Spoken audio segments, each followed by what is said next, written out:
I thought Thanksgiving would be different this year. I thought maybe, just maybe, my mom would show my son Danny the same warmth she showered on my sister's kids. But when she pulled that pie plate away from his small, hopeful hand and said those words, everything crystallized. Danny had accidentally knocked over a water glass earlier. Kids do that. He apologized 3 times. But Mom looked at him with cold eyes and announced to the whole table that he didn't deserve dessert after how he acted. My sister's 3 kids each got 2 slices. My hands trembled as I helped Danny zip his coat. At 10:46 that night, my phone lit up. Dad's text was short. Transfer the mortgage tomorrow.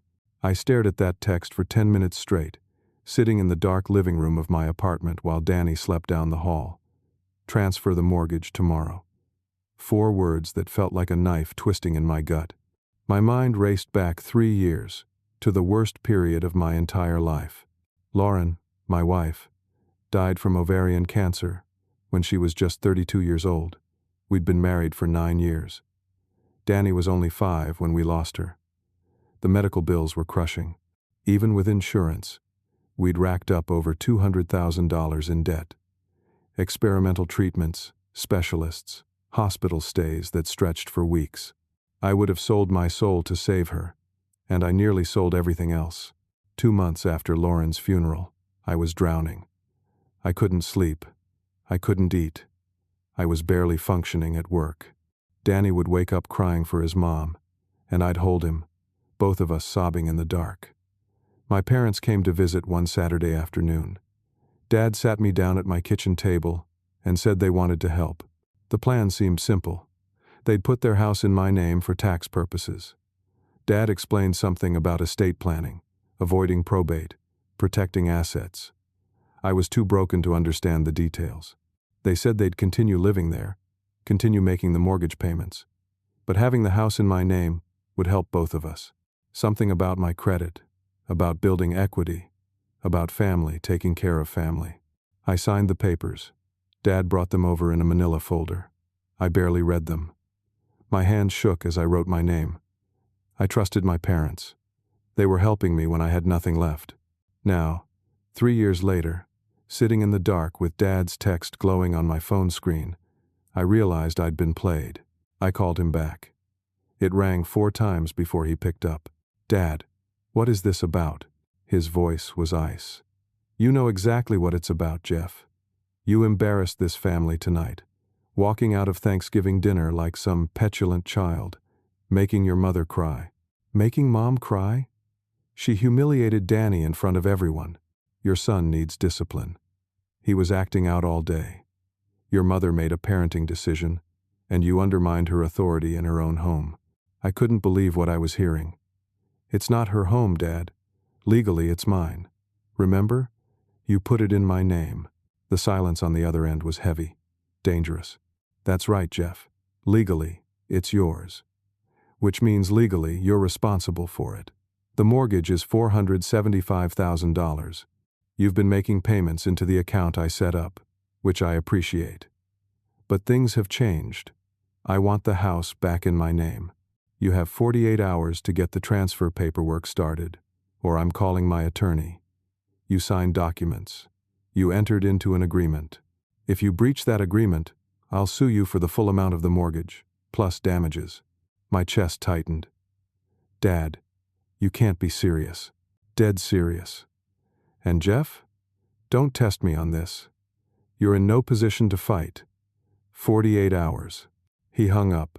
I sat there, phone in my hand, trying to breathe. I pulled out the file cabinet in my closet and found the folder from 3 years ago. My hands shook as I flipped through the documents. There it was. The deed. With my name. The mortgage paperwork. I started reading more carefully, squinting at the legal language I'd been too destroyed to comprehend back then. And that's when I found it. The mortgage had been refinanced 6 months ago. The original loan was for $475,000. But according to these new documents, there was an additional $200,000 pulled out in a cash-out refinance. The total debt was now $675,000, all in my name. I never signed these papers. I never authorized a refinance. But there was my signature at the bottom, clear as day. Except I'd never seen these documents before in my life. Someone had forged my signature. My father had taken out $200,000 in equity from the house, using my name, without my knowledge or consent. And now he was threatening to sue me for a debt I didn't even know existed. I couldn't sleep that night. I kept checking on Danny, watching him breathe in the dim glow of his nightlight. He looked so small, so innocent. He'd barely spoken in the car on the way home from Thanksgiving dinner. He'd just sat in the back seat, staring out the window. As I stood in his doorway, he stirred and opened his eyes. "Dad? Are you okay?" "Yeah, buddy, I'm fine. Go back to sleep." "Did I do something really bad today?" My heart shattered. "No, Danny, you didn't do anything bad. Grandma was wrong. You're a good kid. The best kid." He nodded and closed his eyes again. I walked back to my room and looked at Dad's text one more time. "Transfer the mortgage tomorrow." I didn't argue. I didn't fire back an angry response. I just started planning, because I realized something in that moment. My parents hadn't helped me 3 years ago. They'd set a trap, and now they were springing it. The next morning, I called my sister Monica. If anyone could help me make sense of this, it would be her. Monica was 2 years older than me, and we'd been close growing up. She worked as a paralegal at a firm downtown, and she'd always been the one to smooth things over when family tensions ran high. I thought maybe she didn't realize how cruel Mom had been to Danny. Maybe she could talk some sense into our parents. She answered on the third ring. "Monica, it's me. We need to talk about last night." Her voice was clipped. "What about it? What about it?" Mom humiliated Danny. She singled him out in front of everyone and denied him dessert over an accident. "Your kids got seconds, Monica. Danny got nothing." She sighed, and I could hear the annoyance in her breath. "Jeff." Mom told me what happened. Danny was whining and complaining all afternoon. He knocked over that glass because he was being careless and not paying attention. Maybe if you actually disciplined your kid once in a while, he wouldn't act that way. I felt like I'd been slapped. Disciplined? "Monica, he's 8 years old. He's a quiet, well-behaved kid. He's still grieving his mother.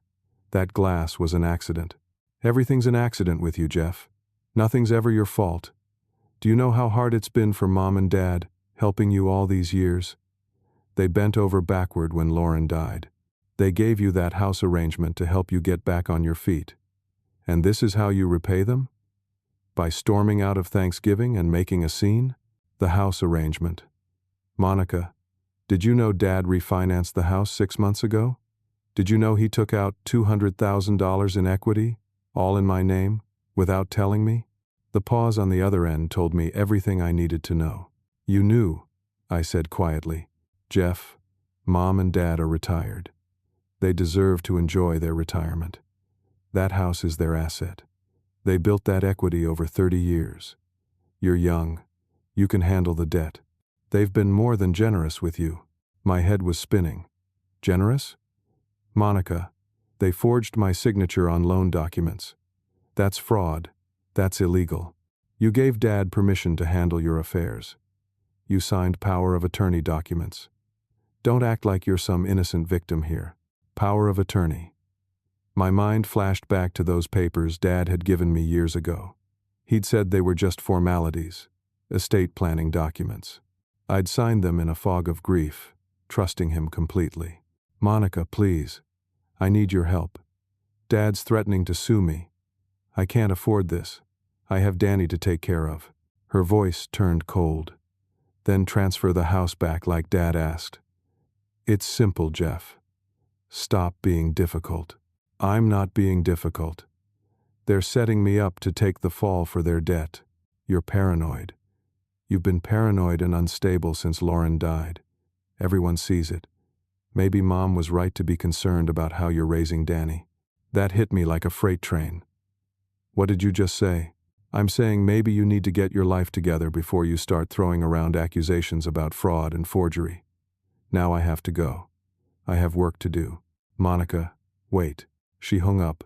I sat there, staring at my phone. My own sister, my own family. They were all in on it. I tried calling her back. It went straight to voicemail. I sent a text asking her to please just listen to me. No response. 3 hours later, my phone rang. It was Monica. Jeff? I talked to Mom and Dad. I also talked to my boyfriend Craig. You remember Craig, right? Your old friend from college? Craig. The name hit me like a punch to the gut. Craig had been my best friend sophomore through senior year. We'd lost touch after graduation, but I remembered him well. Smart guy. Went to law school. Craig's a real estate attorney now, Monica continued. I've been dating him for about 8 months. I asked him to review your situation, and he looked over all the documents. Jeff, you don't have a case. You signed power of attorney. You agreed to the arrangement. You've been making payments for 3 years without objection. If you fight this, you'll lose. And Dad's attorney will bury you. You'll end up losing everything. My voice came out as a whisper. You've been planning this, you and Craig. You've been planning this for months. Nobody's planning anything. We're trying to help you see reason. Transfer the house back. Move on with your life. Stop making this harder than it needs to be. Monica, I'm your brother, and they're our parents. I choose them. Now do the right thing, Jeff. She hung up again. I sat in my apartment, completely alone. My parents had betrayed me. My sister had betrayed me. Even my old friend Craig, someone I'd trusted, was now working against me. I looked at the clock. I had less than 48 hours before Dad's deadline. I had no idea what to do. But I knew one thing for certain. I couldn't just roll over. Not for myself, and especially not for Danny. Monday morning, I took a personal day from work and drove to the bank. I needed to understand exactly what I was dealing with. The branch where the mortgage was held was a 15-minute drive from my apartment. I'd never actually been there before. Dad had always handled everything. I walked in and asked to speak with someone about my mortgage.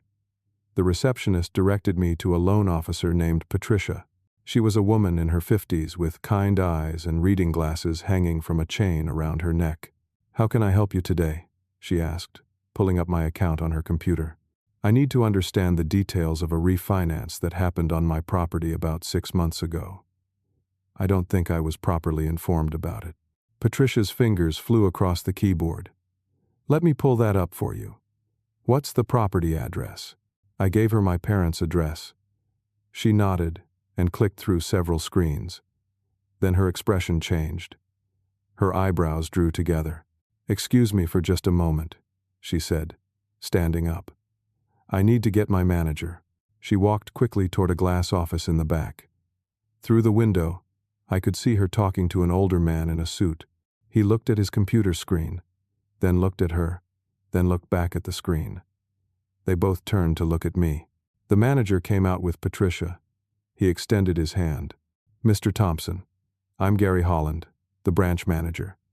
We need to discuss something serious regarding your account. Can you come into my office?" My stomach dropped. I followed him into the glass office. Patricia came too, carrying a folder. Mr. Holland sat down and folded his hands on his desk. "Mr. Thompson, when Patricia pulled up your refinance documents, she noticed something concerning. I've reviewed them as well, and I'm afraid we have a problem." "What kind of problem?" He opened the folder and showed me 2 signature cards. One was from the original mortgage 3 years ago. One was from the refinance 6 months ago. "These signatures don't match," he said. "We ran them through our verification system, and the variation is outside acceptable parameters. Someone forged your signature on the refinance documents." Relief and terror washed over me simultaneously. I knew it. I never signed those papers. My father must have. Mr. Holland held up his hand. "Mr. Thompson, I need to stop you there. This is now a fraud investigation.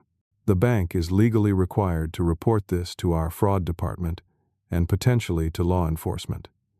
I can't discuss details of the case with you until the investigation is complete. But I'm the victim here. My father forged my name and took out $200,000. I understand, and that will all be part of the investigation. But here's what you need to know right now. Until this investigation is complete, the mortgage is considered in default. We have to freeze all accounts and transactions connected to this property. The process typically takes 6 to 12 months. My heart stopped. 6 to 12 months? What does that mean for me? It means you're still listed as the legal owner of the property, which means your credit is tied to this loan. The default will appear on your credit report. And if the investigation determines that you were complicit in the fraud, or that you were negligent in your oversight of the account, you could face criminal charges. Criminal charges? I'm the victim. Mr. Holland's expression was sympathetic but firm. That's what the investigation will determine. But I have to ask you some direct questions, and I need honest answers. Did you give your father power of attorney? Yes. But did you sign any blank documents that he could have filled in later? I thought back to those papers in the manila folder. Had any of them been blank? I couldn't remember. I'd been so destroyed by grief. I don't know. Maybe. I wasn't in a good place when I signed them. Did you authorize anyone to sign on your behalf for any financial transactions? No. I mean the power of attorney document, but I didn't think that meant he could take out loans in my name. Mr. Holland and Patricia exchanged a look. Mr. Thompson, depending on how that power of attorney was written, your father may have had legal authority to conduct those transactions, which would make this a civil matter between you and him, not a criminal matter. But it also means you could be held responsible for the debt. I felt the room spinning. So what happens now? The fraud department will contact you within 48 hours. They'll need to interview you, collect documentation, and review the case. In the meantime, I'm required to freeze your accounts. My accounts? What accounts? Your personal checking and savings accounts with this bank. They're tied to the property through the mortgage paperwork. Until we determine the full scope of the fraud, we have to lock down everything connected to it. I couldn't breathe. I have $800 in cash at home. Everything else is in those accounts. I have a son to feed. I have rent to pay. Patricia spoke up gently. Do you have any other accounts at different banks? No. Everything's here. Mr. Holland's expression softened. I'm sorry, Mr. Thompson. I truly am. But this is bank policy when fraud is suspected. We'll work as quickly as we can to resolve this. I walked out of that bank in a daze. My accounts were frozen. My credit was about to be destroyed. I was under investigation for fraud I didn't commit, and I had $800 to my name. I sat in my car in the parking lot and put my head on the steering wheel. How had everything fallen apart so completely? A week ago, I had a job, savings, a future. Now, I had nothing. My phone buzzed. A text from Dad. Tick-tock, Jeff. 36 hours left. I went to work on Tuesday, trying to act normal, but everything was crumbling. I worked as a project manager for a construction company called Redstone Builders. I'd been there for 6 years, worked my way up from a site supervisor position. My boss, Frank, had been a mentor to me, especially after Lauren died. He'd given me flexibility when I needed time off for Danny's school events or doctor appointments. But Redstone had strict policies about financial integrity. The company handled big contracts, worked with investors and banks. Anyone facing legal action or under investigation for financial crimes had to report it immediately to Human Resources. It was in the employee handbook I'd signed when I was hired. I thought I could keep it quiet until the fraud investigation was resolved. Just a few months, Holland had said. I could handle a few months. But Monica had other plans. On Wednesday afternoon, I got called into a meeting with HR. Janet from Human Resources sat across from me with a folder in front of her. Frank was there too, looking uncomfortable. Jeff, we need to talk about something serious, Janet said. We received a call yesterday from someone who identified herself as your sister. She expressed concern about your mental state and your financial stability. She said you've been under extreme stress and might be facing legal troubles. My blood ran cold. My sister called here? She said she was worried about you. She framed it as concern for a family member going through a difficult time, but she mentioned potential fraud investigations and financial irregularities. Is there something you need to tell us, Jeff? I looked at Frank. He wouldn't meet my eyes. There's a situation with my family, I said carefully. My father forged my signature on some loan documents. The bank is investigating. I'm the victim in this case, not the perpetrator. Janet wrote something down. Are you currently under investigation by any financial institution or law enforcement agency? The question hung in the air. I knew what my answer meant, but I also knew I couldn't lie. The bank is conducting a fraud investigation. Yes, but I'm the one who reported it.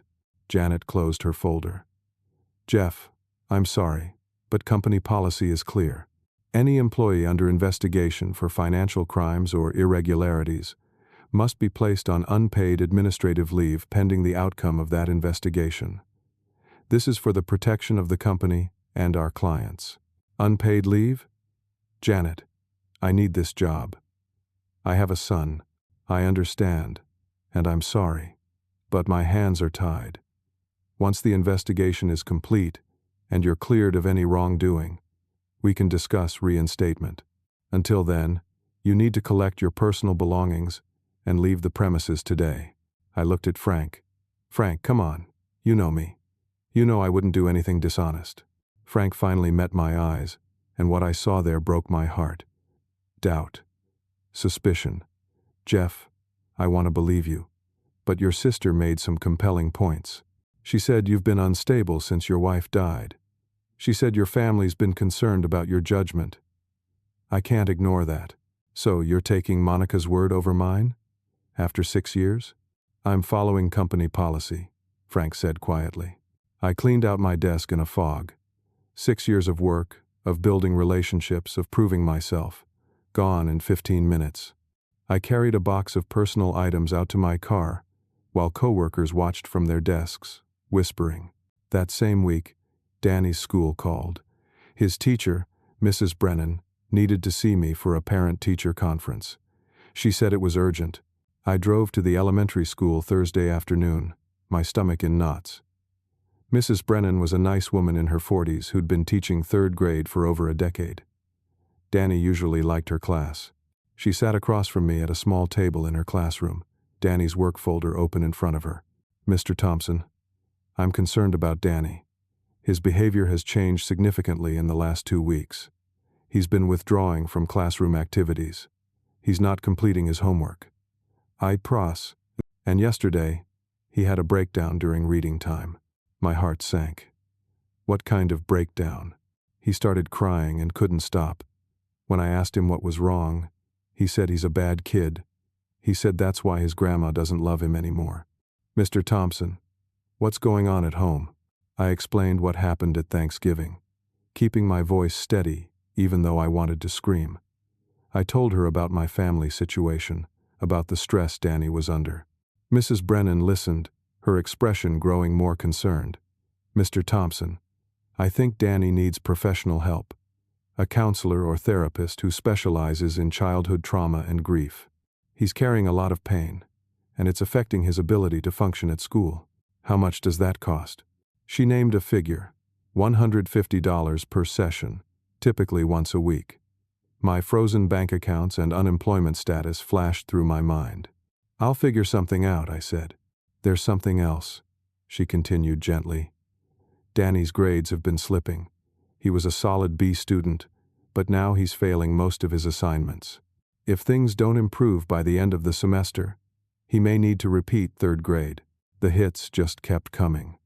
My son was falling apart, and I was powerless to stop it. I picked Danny up from school that afternoon. He was quiet in the car, staring out the window like he'd done after Thanksgiving.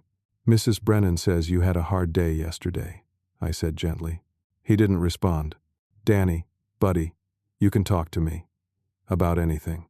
Am I bad? He asked quietly. What? No. Danny, you're not bad. Then why doesn't Grandma love me? Why did she say I didn't earn dessert? What did I do wrong? I pulled the car over into a parking lot and turned to face him. "Listen to me. You didn't do anything wrong. Grandma was wrong. What she did was wrong. You're a good kid. You're the best kid I know." "Then, why did Mommy leave?" The question hit me like a bullet. "Oh, Danny. Mommy didn't leave. She didn't want to go. She was sick, remember? She loved you so much. But if I was good, wouldn't she have stayed?" I unbuckled my seatbelt and climbed into the back seat, pulling Danny into a hug. He sobbed against my chest, his small body shaking. I held him and cried too, both of us breaking down in the parking lot of a grocery store. When we got home, there was a notice taped to my apartment door. I pulled it down before Danny could see it, but my hands were shaking as I read it. Eviction notice. 30 days to vacate the premises. I called my landlord, Mr. Pacheco, a retired electrician who owned the building. "Mr. Pacheco, what is this? I've never been late on rent." "Jeff, I got a call from your bank. They told me about the fraud investigation. They said your accounts are frozen and you're under investigation for financial crimes. I can't have that kind of liability. I need you out. I'm the victim in this case. I'm not a criminal.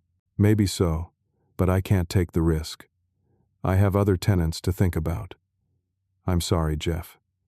30 days. He hung up. I stood in my apartment, eviction notice in hand, and felt the last pieces of my life slipping away. No job, no money, and in 30 days, Danny and I would be homeless.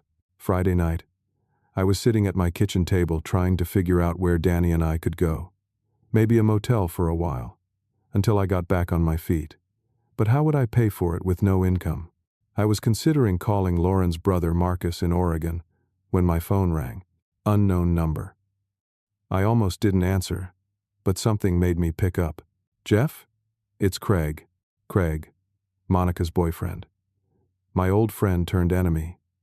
I almost hung up immediately. "What do you want, Craig?" His voice sounded strained. "We need to meet. In person. Alone. Don't tell Monica. Why would I meet with you? So you can help my family screw me over even more? Jeff, please. I made a terrible mistake. I need to fix this. Meet me at Sullivan's Diner on Route 9. Tomorrow morning, 8 o'clock. If I'm lying, if this is a setup, you can walk out. But I swear to you, I'm trying to help." Something in his voice made me believe him. Or maybe I was just desperate enough to take any chance. Fine. 8 o'clock. Saturday morning. I dropped Danny off at Marcus's brother's house, a guy named Tony who lived 20 minutes away. Tony's daughter was Danny's age, and they played together sometimes. I didn't tell Danny what I was doing. I just said I had errands to run. I got to Sullivan's Diner at 7:55. Craig was already there, sitting in a back booth. When I got closer, I almost didn't recognize him. He looked terrible. Unshaven, dark circles under his eyes, his shirt wrinkled. I slid into the booth across from him. "Talk." Craig ran his hand through his hair. "I've been dating Monica for 8 months. She seemed great. Smart, funny, ambitious. 3 months ago, she brought me what she called a family legal situation. She said her parents needed help getting their house back from you. She made it sound like you were taking advantage of them, that you'd manipulated them when you were vulnerable after your wife died. That's not what happened. I know that now. But at the time, I believed her. I reviewed the documents, the power of attorney, the deed transfer, the mortgage paperwork. Legally, it looked like a clean case. Your parents wanted their house back, and they had the legal right to demand it. I advised Monica on how to proceed. So why are you here?" Craig's hands were shaking. 2 weeks ago, I went to Monica's parents' house for dinner. I was in the kitchen getting a drink when I overheard Monica and her mother talking in the living room. Jeff, they were laughing. Laughing about how they'd planned the whole Thanksgiving thing. Your mom deliberately humiliated Danny to provoke you into leaving. They wanted you to storm out so they'd have an excuse to demand the house back. They wanted to make you look unstable. My hands clenched into fists. "Keep talking." "Your mom said something that made me sick. She called Danny The little bastard who ruined Lauren's life. She said you deserved to suffer for choosing a cancer patient as a wife. Monica was laughing, Jeff. She thought it was funny. I couldn't speak, couldn't breathe. Craig continued, his voice breaking. I started digging into the case after that. Really digging. And I found out this isn't the first time your parents have done this. 5 years ago, they pulled the same scheme on a cousin of yours named Tim. Different situation, but same pattern. They helped him with a business loan, got their names on his accounts, then systematically destroyed him financially. Tim lost his business and had to declare bankruptcy. He tried to warn your family, but Monica and your parents painted him as a liar and a failure. Why didn't anyone tell me about Tim? Because Monica made sure you didn't know. She controlled the narrative, just like she's controlling it now. Craig reached into his bag and pulled out a thick folder.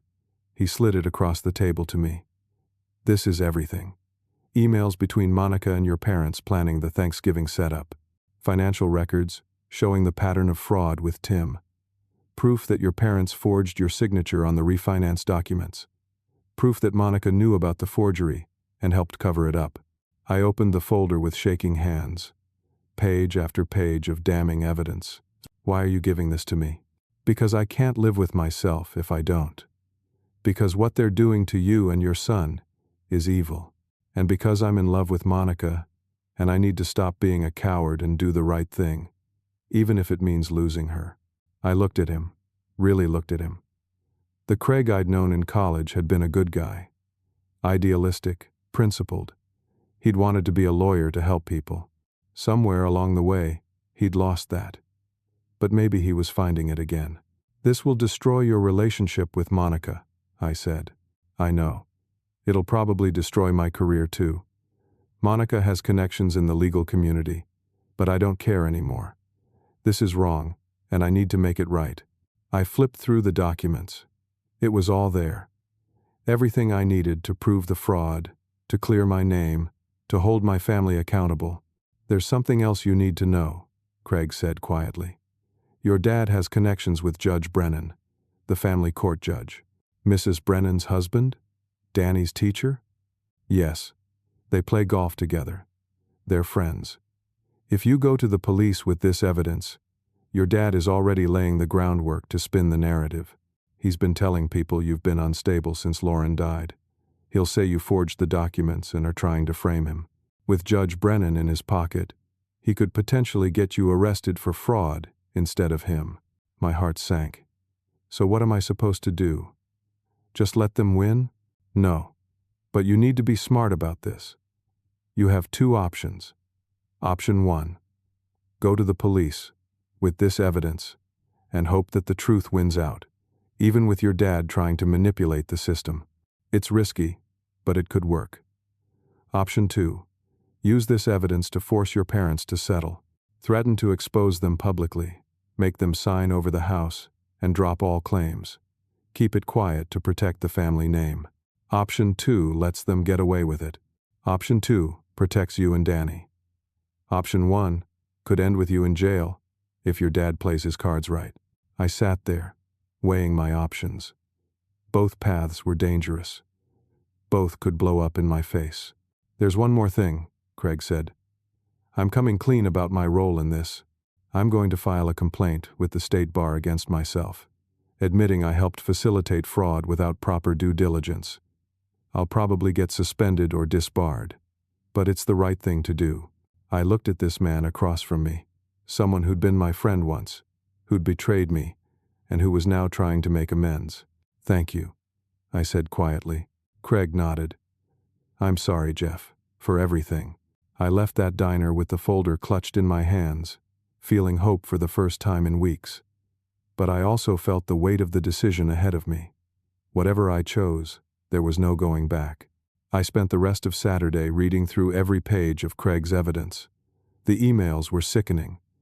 Monica and my mother planning the Thanksgiving confrontation like it was a military operation, discussing how to make me snap, how to make me look like a bad father, how to use Danny as a weapon. One email from my mother to Monica. Make sure to give your kids extra dessert right in front of him. Really rub it in. Jeff's always been too soft. He'll crack. Monica's response. Don't worry, Mom. We'll get the house back. Jeff doesn't have the spine to fight us. I felt rage building in my chest. This was my family. The people who were supposed to love me, supposed to protect my son, and they'd orchestrated his humiliation like it was a game. By Sunday morning, I'd made my decision.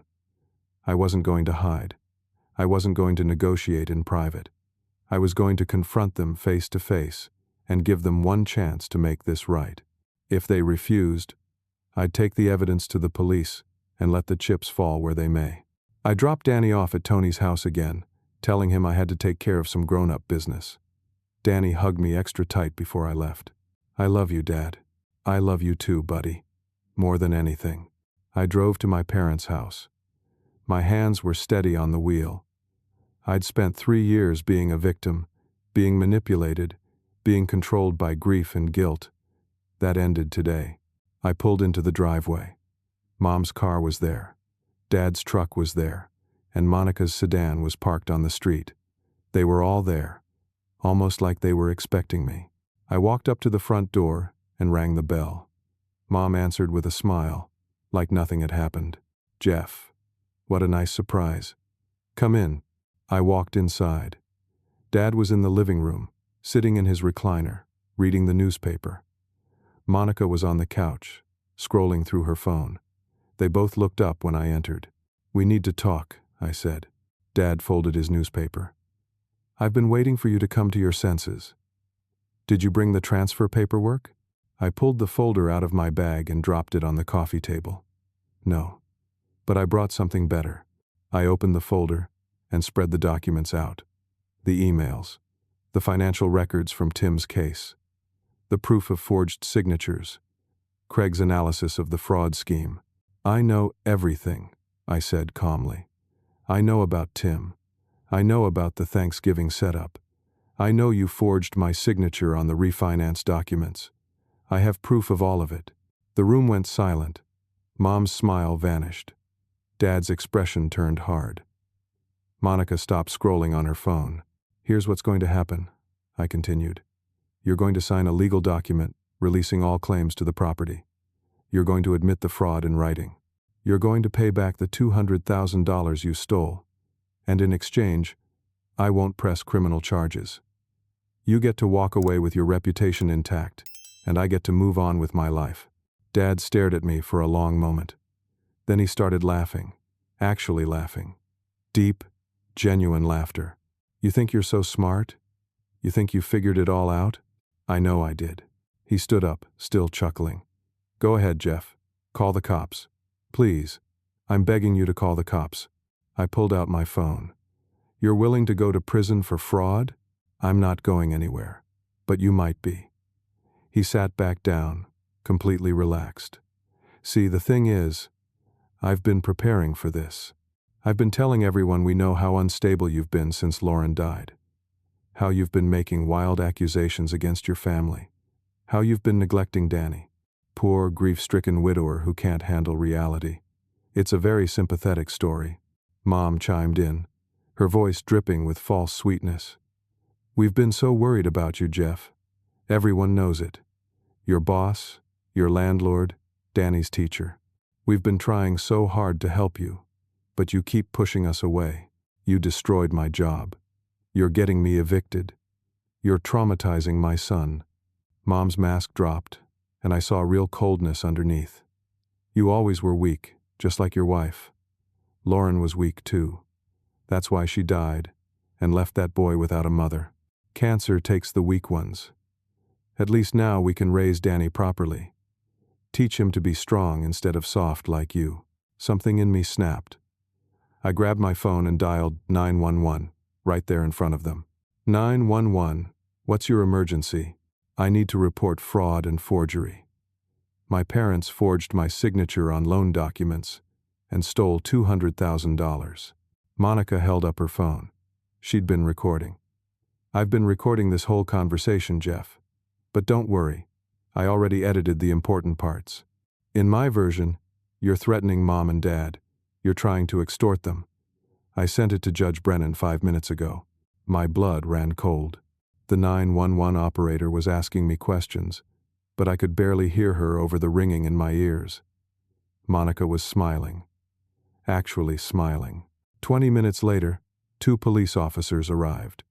One of them, an older cop with gray hair, clearly knew my dad. They shook hands like old friends. The officer turned to me. "Sir, I need you to step outside. I'm the one who called you. I'm reporting a crime." "Sir, we have a complaint from Judge Brennan that you've been harassing and threatening your parents. He's issued a temporary restraining order. You need to leave this property immediately, or I'll have to arrest you." "That's not what happened. They're lying. I have proof."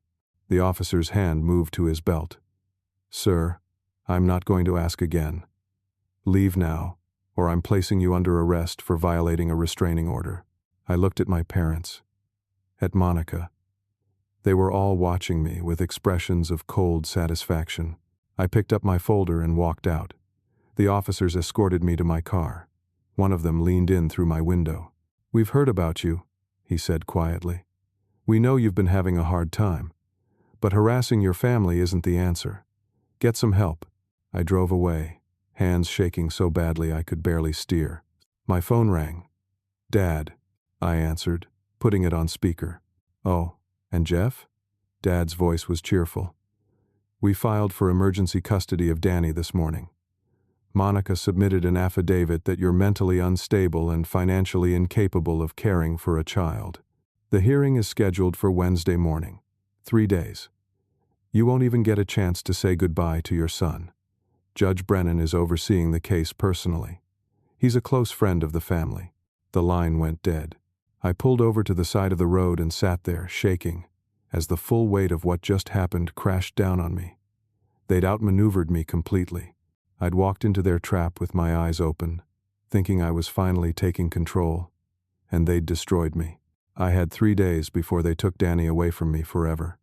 I sat in my car outside my parents' house for 10 minutes, shaking with rage and despair. 3 days. I had 3 days before the custody hearing, before they took Danny away from me. Every move I'd made, they'd countered. Every strategy I'd tried, they'd crushed. I called Craig. No answer. I tried again. Voicemail. Had he abandoned me too? Had this all been part of the setup? I drove aimlessly for an hour, my mind racing. Then I remembered something Lauren used to say when she was sick, when the treatments weren't working, and the doctors kept giving us bad news. She'd squeeze my hand and whisper, "When the system is rigged, you change the game." I didn't have power. I didn't have money. I didn't have connections to judges or attorneys. But I had the truth, and I had proof. I pulled into the parking lot of the local news station, Channel 7. I walked into the lobby and asked the receptionist if I could speak with an investigative reporter. She looked skeptical. "Do you have an appointment?" "No, but I have a story about judicial corruption and financial fraud, and I have documentation to prove it." She picked up the phone. 10 minutes later, a woman in her 30s came down to the lobby. She had sharp eyes and carried a notebook. "I'm Angela Torres, investigative reporter. You said something about judicial corruption. Can we talk somewhere private?" She led me to a small conference room. I spread out Craig's folder on the table and told her everything. The mortgage fraud, the forged signatures, the Thanksgiving setup, Tim's case, Monica's role, and most importantly, Judge Brennan's connection to my father and how he'd issued a restraining order and was overseeing an emergency custody hearing designed to take my son away from me. Angela listened, taking notes. When I finished, she sat back and studied me. "These are serious allegations. Why should I believe you? Because I have proof of all of it. Emails, financial documents, testimony from a lawyer willing to admit his role in the conspiracy. And if you dig even a little bit, you'll find Judge Brennan has been under investigation by the State Judicial Review Board for ethics violations in other cases." Her eyebrow went up. "How do you know that?" "I didn't until just now. But the way you reacted tells me it's true." Angela smiled slightly. "Wait here." She left with the folder. I sat in that conference room for 2 hours, watching the clock tick toward evening. Danny was at Tony's house, probably wondering where I was. I texted Tony to say I'd be late picking him up. Angela finally returned. She had 3 other people with her. Jeff, this is my producer, my legal analyst, and my editor. We've reviewed your documentation. We made some calls. Your cousin Tim confirmed everything. We also found 2 other families your parents targeted with similar schemes over the past 10 years. This isn't just a family dispute. This is a pattern of financial abuse. And Judge Brennan's involvement raises serious questions about judicial ethics. Hope flickered in my chest for the first time in days. So you'll run the story? We're running it tomorrow morning. 6 o'clock news. And I'm reaching out to the State Attorney General's office tonight. They'll want to see this evidence. My custody hearing is Wednesday morning. Angela nodded. With any luck, Judge Brennan will recuse himself once this story breaks. The publicity alone will force his hand. I left the station feeling like I could finally breathe. Angela had given me her personal cell number and told me to call her if anything else happened. That night, I picked Danny up from Tony's house. He ran to me and hugged me tight. Dad, can we have pizza for dinner? Yeah, buddy. We can have pizza. We went home and ate pizza on the couch, watching a superhero movie. Danny fell asleep against my shoulder halfway through. I carried him to bed and tucked him in, watching him sleep peacefully for the first time in weeks. My phone buzzed. A text from Craig. I'm sorry I didn't answer earlier. Monica figured out I talked to you. She kicked me out. I spent the day gathering more evidence. I filed a formal complaint with the state bar against myself, Monica, and your parents' attorney. I also sent everything to the AG's office. I'm testifying against all of them. I hope you can forgive me someday. I texted back. Thank you. Monday morning, Angela's story ran on the 6 o'clock news.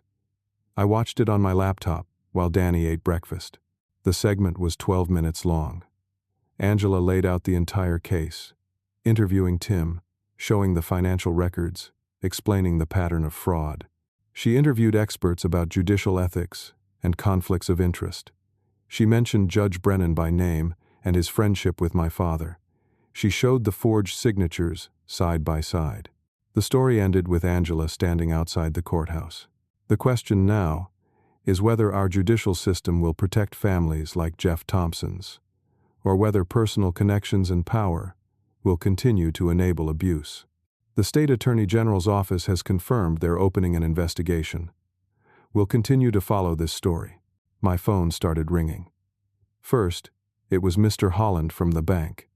The fraud investigation was being expedited. My accounts would be unfrozen within 48 hours. Then Patricia, from the bank, called. A donor had seen the news story and anonymously paid off the entire mortgage on the property. The house was mine, free and clear. Then my landlord, Mr. Pacheco. He was withdrawing the eviction notice. He'd seen the news and realized I was telling the truth. Then Frank from work. Jeff, I owe you an apology. We all saw the news. HR wants you back immediately. Full back pay for the time you were on leave. By noon, Judge Brennan had recused himself from my custody case. By 3 o'clock, the emergency custody hearing had been canceled entirely. Monica called once, but I didn't answer. Tuesday morning, the State Attorney General's office issued a statement. They were filing fraud charges against my parents and investigating Monica's role. Judge Brennan was suspended pending a full ethics review. Craig called me Tuesday afternoon. Monica's been placed on administrative leave from her firm. Her attorney said she's cooperating with investigators in exchange for a reduced sentence. Your parents' attorney dropped them as clients. Jeff, they're going to lose everything. Good, I said. 2 weeks later, my father called. His voice was defeated. We want to settle. I met with their new attorney at a neutral location. Craig came with me as my legal counsel. We'd become friends again, real friends this time. He'd lost Monica, but he said he'd gained his integrity back. The settlement was simple. My parents signed over the house to me with no strings attached. They paid me $150,000 in damages. They issued a written apology, admitting to the fraud. They agreed to stay away from Danny and me permanently. The criminal charges would proceed regardless. That wasn't my decision. The state was prosecuting. I sold the house 3 weeks later. I didn't want it. Too many bad memories. I used the money to move Danny and me to a town 2 hours away, far from my toxic family. I got a job with a better company, one that valued integrity and loyalty. Danny started seeing a counselor. She was wonderful, patient, and kind. Slowly, the light came back to his eyes. His grades improved. He made friends at his new school. Monica lost her paralegal license. Last I heard, she'd moved to a different state, trying to rebuild her life. My parents were convicted of fraud and sentenced to 18 months in federal prison. Their friends abandoned them. Their church community turned their backs. They lost everything they'd spent 30 years building. I felt no sympathy. Thanksgiving came around again. Danny and I hosted a small dinner at our new house. Marcus flew in from Oregon. Craig came, bringing his new girlfriend, a teacher he'd met at a coffee shop. Angela Torres stopped by with her family. Tony and his daughter came over. We had turkey and stuffing and cranberry sauce. And for dessert, I made 2 pumpkin pies. Danny had 3 slices. Nobody stopped him. Nobody told him he hadn't earned it. After dinner, while everyone was talking in the living room, Danny came and sat next to me on the porch steps. "Dad, are Grandma and Grandpa ever coming back?" I looked at my son, this brave, beautiful kid who'd been through so much. "No, buddy, they're not. And that's okay." "Why is it okay?" I put my arm around him. "Because family isn't just about who you're related to by blood. Family is the people who show up for you, the people who protect you and love you and stand by you no matter what. And we've got plenty of that kind of family." Danny leaned against me. "Like Uncle Marcus and Craig and Angela?" "Exactly like them. I like this family better." "Metu, buddy. Metu." We sat there together, watching the sun set. And for the first time since Lauren died, I felt peace, real, genuine peace. My son was safe. We had a future. And the people who tried to destroy us had failed. I'd learned that standing up for what's right, even when it costs everything, is the only path to real freedom. I'd learned that toxic people will destroy you if you let them, but that you have more power than you think. I'd learned that chosen family can be stronger than blood family. Most importantly, I'd learned that protecting the people you love, no matter the cost, is what makes you a real parent, a real person. Monica sent a card that Thanksgiving. I threw it away without opening it. Danny looked up at me. "Dad, can we have pie now?" I smiled. "Yeah, buddy, let's have pie." We walked back inside together, ready to celebrate with the family we'd chosen, the family that chose us back. So let me ask you something. Have you ever had to stand up to family members who were treating you or someone you love unfairly? How did you handle it? What would you have done in my situation? Drop your thoughts in the comments below. I'd love to hear your stories and perspectives. If this story resonated with you, please hit that like button. It really helps the channel grow and allows me to share more stories like this one. And if you haven't already, subscribe so you don't miss future stories about overcoming adversity and finding strength in difficult times. Share this story with someone who might need to hear it. Someone who's dealing with toxic family dynamics or feels trapped in an impossible situation. Sometimes knowing we're not alone makes all the difference. Thank you for listening to my story. I hope it brought you some comfort or inspiration, or at least reminded you that no matter how dark things get, there's always a path forward. Take care of yourselves and the people you love. They're what matters most.